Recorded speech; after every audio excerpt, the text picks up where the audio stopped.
Hello guys, welcome back to programming with Rana Waqas. इस video के अंदर मैं आपको एक ग्राफ यहाँ पे ड्रॉ करके दिखाया है। 0 से 1, 1 से 2, 2 से 3, 1 से 3, 3 से 4 और 1 to 4 मैंने कुछ एजेस ड्रॉ किए हैं।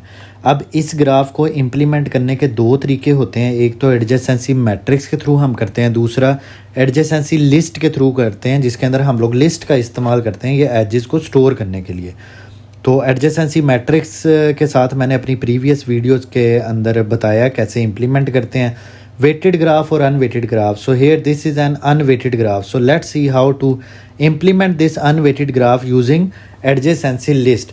तो ग्राफ में होना ये चाहिए आपके पास अभी कि जब स्टोरेज हो तो मेरे पास एक सपोज़ एक अरे क्रिएट हुई है जिसके अंदर मेरे पास 0 है, 1 है, 2 है, 3 है और 4 है। ये मेरे पास नंबर्स हैं, या आप कह सकते हैं ये अरे के इंडेक्सेस हैं। अच्छा, इस अरे के हर इंडेक्स के ऊपर ना एक लिस्ट पड़ी होगी। लिस्ट समझे, यहाँ पे भी एक लिस्ट है, इधर भी एक लिस्ट है, इधर भी लिस्ट है, इधर भी लिस्ट है, इधर भी लिस्ट है और एम्प्टी लिस्ट है। 0 अगर 1 के साथ कनेक्टेड है तो यहाँ पे एक लिस्ट के अंदर नोड ऐड हो जाएगी जिसके अंदर 1 पड़ा होगा।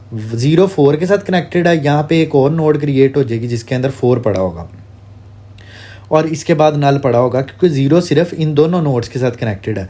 उसके बाद 1 देखें, 0 के साथ भी कनेक्ट है तो यहाँ पे 0 आ जाएगा। उसके बाद 1 2 के साथ कनेक्टेड है, यहाँ पे 2 आ जाएगा। 1 4 के साथ कनेक्टेड है, बल्कि 3 के साथ भी है, 3 आ जाएगा। और 4 के साथ कनेक्टेड है तो ये 4 आ गया।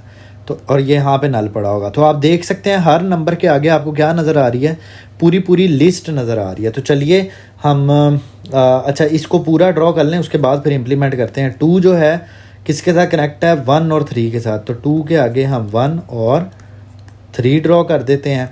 इसी तरह जो 3 है वो 1 और 2 के साथ है, 1 और 2 के साथ और 4 के साथ भी है। और जो 4 है वो किसके साथ है, वो 0 के साथ है, 1 के साथ है और 3 के साथ है।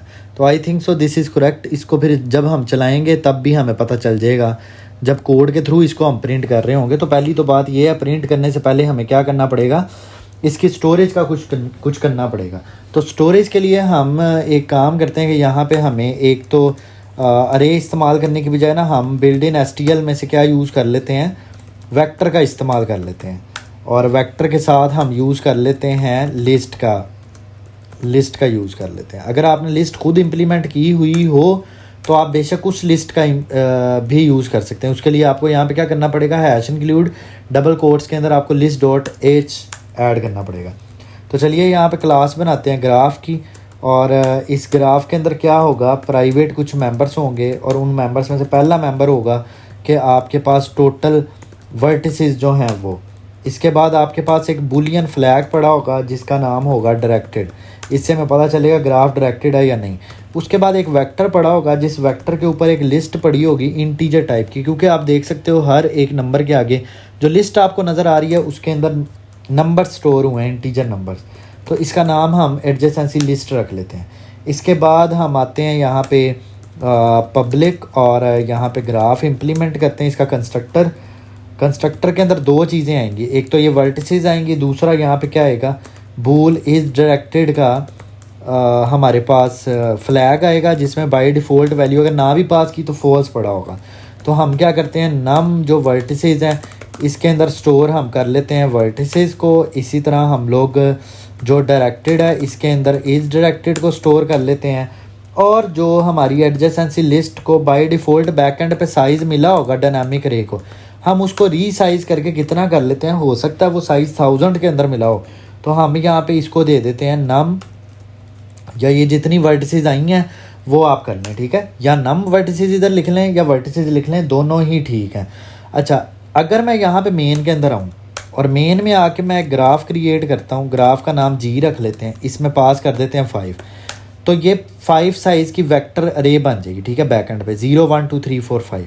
अच्छा, अब हमने इनके दरमियान ऐड करने हैं ये एजेस ऐड करने हैं। तो यहाँ पे जी डॉट यहाँ पे ना ऐड एज का मेथड जो कि हमने नहीं बनाया हमें बनाना पड़ेगा। तो 0 से 1 के दरमियान हम एज ऐड करते हैं। अगर 0 से 1 के दरमियान एज सही तरह से हमने ऐड कर दिया तो बाकी एजेस भी ऐड करना हमारे लिए कोई इतना मसला नहीं होगा। तो चलिए इस मेथड को इम्प्लीमेंट करते हैं। इसमें क्या करना पड़ेगा, आपको 2 वेरिएबल्स बनाने पड़ेंगे, एक इंटीजर u वर्टेक्स कह देते हैं, एक को हम वर्टेक्स v कह देते हैं। अच्छा, यहाँ पे आपको वैलिडेशन चेक लगाने पड़ेंगे, कहीं पे ये इंडेक्स से बाहर तो नहीं होगी, मतलब 0 से कम नहीं ना होना चाहिए u, और ना ही v जो है वो 0 से कम होना चाहिए। इसी तरह u जो है वो ग्रेटर दैन इक्वल टू नहीं हो सकता ये जो नम वर्टिसेस हैं इसके। इसी तरह यहाँ पे और लगाते हैं, v जो है वो भी ग्रेटर दैन इक्वल टू नहीं हो सकता नम वर्टिसेस के। अगर ऐसा होता है तो आपको यहाँ पे सी आउट कर देना है इनवैलिड एज, इनवैलिड एज कर दें, \n कर दें या एंड कर दें, और यहाँ पे रिटर्न का मतलब है ये मेथड के आगे कुछ भी इस मेथड के आगे चलेगा नहीं अगर ये रिटर्न हो गया। अच्छा, यहाँ पे क्या करते हैं, एडजेसेंसी लिस्ट के ऊपर हम लोग जाते हैं u वाले इंडेक्स पे। u वाले इंडेक्स पे पूरी लिस्ट पड़ी हुई है, उस पर हम क्या कर देते हैं, पुश बैक कर देते हैं, पुश बैक। और किसको पुश बैक हम कर देते हैं, इस v को हम पुश बैक कर देते हैं। इसी तरह हम यहाँ पे इफ़ लगाते हैं, और इफ़ के अंदर हम कहते हैं नोट डायरेक्टेड। अगर डायरेक्टेड नहीं है तो ऑफकोर्स आपको क्या काम करना पड़ेगा, आपको यही वाला कोड लिखना पड़ेगा, लेकिन v के अंदर u को इंसर्ट करना पड़ेगा। सो यहाँ पे हम क्या करते हैं, v के अंदर u को इंसर्ट कर लेते हैं। ये लें जी, ये हमारा काम हो गया। अब अगर हमने रिमूव करना हो एज कोई, तो वो तो बहुत ही ईजी है ना, आपने क्या करना, सिर्फ रिमूव का मेथड कॉल करना है। यहाँ पे u और v कर लेते हैं, और हम यहाँ पे एडजेसेंसी लिस्ट में से u के ऊपर जाते हैं, रिमूव का मेथड कॉल करते हैं, और रिमूव के मेथड के ऊपर हम क्या कह देते हैं कि v को रिमूव कर दो। यही वाला काम करेंगे, लेकिन यहाँ पे इफ़ लगानी पड़ेगी कि अगर डायरेक्टेड नहीं है तो ऑफ कोर्स v के ऊपर भी u पड़ा होगा, तो एडजेसेंसी लिस्ट के ऊपर v पे जाएंगे, रिमूव कॉल करेंगे, और इसमें क्या पास कर देंगे, u पास कर देंगे। अब एक और मेथड इम्प्लीमेंट कर लेते हैं जिसको हम कह देते हैं डिस्प्ले, क्योंकि हमने डिस्प्ले करवा के भी चेक करना ना कि डाटा सही ऐड हो रहा है या नहीं। यहाँ पे हम सी आउट कर देते हैं कि ये हम एडजेसेंसी लिस्ट के थ्रू कर रहे हैं, और ये कौन सा वाला ग्राफ है, ये याद रहे ये अनवेटेड वाला ग्राफ हमने इम्प्लीमेंट किया है। तो यहाँ पे कॉलन लगाएं, एंडल करें, और यहाँ पे हमें लगाना पड़ेगा लूप। लूप हमें कहाँ तक लगाना पड़ेगा, जितनी वर्टिसेस हमारे पास, तो 0 से लेके i is less than num vertices तक लूप चलाएं, i प्लस प्लस कर दें। अच्छा, यहाँ पे पहले तो वो वर्टेक्स प्रिंट हो जाएगी ना, मतलब जो i है वो प्रिंट हो जाएगा। जैसे मैंने यहाँ पे देखो ये ड्रॉ किया 0 1 2 3 4, ये प्रिंट होगा। अच्छा, ये प्रिंट होने के बाद इसके आगे ना यहाँ पे एरो प्रिंट कर लेते हैं, ताकि हमें ईजीली पता चल सके कि 0 के बाद ये वाली नोट्स हैं। अच्छा, उसके बाद हम यहाँ पे फोर लूप लगाएंगे जो कि लिस्ट के ऊपर चल रहा होगा। यहाँ पे हम कहेंगे कि ये नेबर नोट्स हम इसको कहेंगे, ठीक है। तो एडजेसेंसी लिस्ट के अंदर से जो भी आई पे लिस्ट पड़ी होगी उसका हर एक एलिमेंट नेबर के अंदर आता जाएगा। हम सी आउट कर देंगे इस नेबर को, और यहाँ पे दे देंगे स्पेस प्रिंट करते हुए, सी आउट हैंडल कर देते हैं, ताकि नेक्स्ट लाइन के अंदर हर एक जो है वो लिस्ट प्रिंट हो रही हो। यहाँ पे हम लोग बाकी के एजेस भी ऐड कर देते हैं। देखो 0 से 1 है, और 0 से क्या है, 0 से हम 4 पे जा रहे हैं। इसी तरह 1 के अगेंस्ट हम कर लेते हैं यहाँ पे। सो 1 से हम किधर जा रहे हैं, 1 1 1 और 1, और 1 से हम जा रहे हैं 0 पे, 1 से हम जा रहे हैं 2 पे, 1 से हम जा रहे हैं 3 पे, और 1 से जा रहे हैं हम 4 पे। इसी तरह 2 से करेंगे, तो 2 से हम जा रहे हैं 1 पे, और 2 से हम किधर जा रहे हैं, 2 से हम जा रहे हैं 3 पे, ठीक है। इसी तरह यहाँ पे 3 से हम किधर जा रहे हैं, अगर मैं यहाँ पे 3 लिखूँ। अच्छा, एक और चीज़ यहाँ पे, मैं तो इसको देख के करता जा रहा हूँ ना ऐड।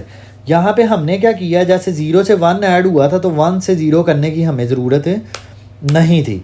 इसी तरह 0 से अगर 4 हुआ था तो हमें दोबारा 4 से 0 करने की ज़रूरत नहीं है, ठीक है। तो 1 से 2 ऐड करें, 1 से 3 ऐड करें, 1 से 4 ऐड करें, उसके बाद 2 से 3 ऐड करें, और यहाँ पे 2 से 1 ऐड करने की ज़रूरत नहीं है, वो ऑलरेडी हो चुका है। 3 से 1 भी करने की ज़रूरत नहीं है, तो लेट्स रिमूव दिस वन। और यहाँ पे हम क्या काम कर देते हैं, यहाँ पे हम कर देते हैं कि ये 3 से 4 पे जा रहा है, इसको ये कर देते हैं, और ये आखिरी वाली लाइन को हम ख़त्म कर देते हैं। यहाँ पे हम करते हैं जी डॉट डिस्प्ले कर देते हैं, और इसमें डॉट लगाना भूल गया था मैं, तो यहाँ पे जी डॉट कर देते हैं। अब इसको चला के देखते हैं, फिर रिमूव वाली फंक्शनलिटी को भी चेक कर लेंगे ठीक चल रही है या नहीं चल रही। तो देखें 1 से 4 है, 1 से 0 2 3 4 है। उसके बाद आप देख सकते हो ये राइट साइड पे आपको ये डाटा नज़र आ रहा है। उसके बाद 4 से 0 1 3 है, 3 से 1 2 4 है। तो ये बिल्कुल ठीक प्रिंट हो रहा है। अब रिमूव वाली फंक्शनलिटी को अगर हम चेक कर लें तो जी डॉट रिमूव एज करते हैं, और कौन सा रिमूव कर लेते हैं, 1 से 4 वाला रिमूव कर लेते हैं। उसके बाद फिर से जी डॉट डिस्प्ले करते हैं, और इससे पहले ये प्रिंट ज़रूर करते हैं कि रिमूवल के बाद ये हम प्रिंट कर रहे हैं आफ्टर रिमूवल। तो हम देख सकते हैं कि यहाँ से हमने जो रिमूव किया है वो 1 से 4 वाला रिमूव किया है। तो 1 से 4 का मतलब ये है कि 1 से 4 पे जा रहे थे ना ये, तो आप देख सकते हैं 1 से 4 भी रिमूव हो गया है, और 4 से 1 वाला भी देख सकते हैं आपके रिमूव हो गया है। तो इस वीडियो के अंदर हमने क्या सीखा है कि एडजेसेंसी लिस्ट के थ्रू हम अनवेटेड ग्राफ को कैसे इम्प्लीमेंट कर सकते हैं। तो नेक्स्ट वीडियो में हम देखेंगे कि वेटेड ग्राफ को एडजेसेंसी लिस्ट के साथ आप कैसे इम्प्लीमेंट करते हैं। तो see you in my next video, take care.